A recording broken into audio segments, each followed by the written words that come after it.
Penyelamatan seorang anak balita yang sedang sakit di Kecamatan Juli, Kabupaten Biren, Aceh berlangsung dramatis. Dengan menggunakan kabel seling, evakuasi dilakukan di atas arus banjir yang masih deras lantaran jembatan Tepin Mane putus akibat dihantam banjir bandang. Akses jalur darat yang terputus juga membuat Basarnas harus menggunakan helikopter untuk mengevakuasi korban luka akibat banjir bandang dari daerah Palembayan, Kabupaten Agam, Provinsi Sumatera Barat.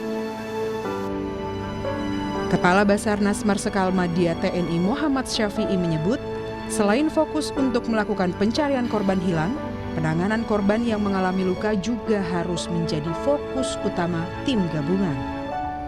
Rata-rata luka itu sudah luka patah dan terbuka yang sudah hampir 6 hari. Itu kondisi yang terjadi. Sehingga kita terbangkan dari sana, kita tidak bisa mengangkut semuanya. Akhirnya kita menerbangkan pertama 3 personil atau 3 warga yang dalam kondisi tidak berdaya. Dan kita turunkan di Kabupaten Agam. Di sana kita serah terimakan kepada tim medis.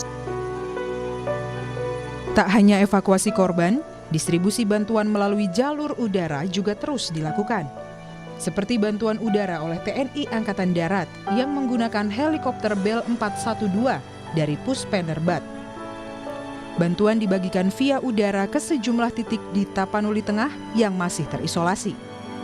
Kita sudah tahu bahwa bencana ini sudah berjalan sekian lama, sehingga ada beberapa titik yang memang tidak terjangkau, kebutuhan logistik masyarakat yang perlu kita dukung, sehingga itu jadi tujuan utama kita menggunakan airdrop karena jalan memang masih belum tersambung semua. Ada berapa titik yang akan kita turunkan airdrop logistik sembako ini?